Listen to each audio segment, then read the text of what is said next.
నాకెంతో ఇష్టమైన దర్శకుడు వెట్రిమారన్ అన్న తారక్ అనూహ్యంగా మరో కోలీవుడ్ దర్శకుడికి గ్రీన్ సిగ్నల్ ఇచ్చినట్టు కనిపిస్తోంది. ఇప్పటికే దేవరా ఇచ్చిన సక్సెస్ తో ఫుల్ ఫామ్ లో ఉన్న తారక్ ఒకవైపు వార్ 2ని పూర్తి చేస్తూనే మరోవైపు ప్రశాంత్ నీల్ సినిమా కోసం రెడీ అవుతున్నాడు. ఇలా వరుస సినిమాలతో బిజీగా ఉన్న యంగ్ టైగర్ కోసం మరో కొత్త స్టోరీలు కూడా రెడీ కాబోతున్నాయని తెలుస్తోంది.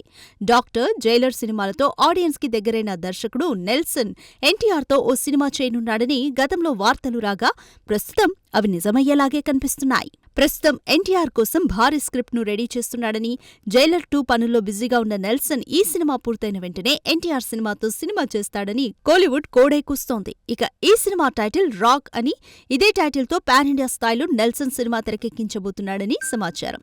సితారా ఎంటర్టైన్మెంట్స్ బ్యానర్ పై నాగవంశీ 2026లో ఈ సినిమాని పట్టాలెక్కించబోతున్నాడని తెలుస్తోంది. చూడాలి మరి, కామెడీతో పాటు యాక్షన్ సినిమాలను స్టైలిష్ గా తీసే నెల్సన్ తారక్ ని ఎలా మేకోవర్ చేస్తాడో.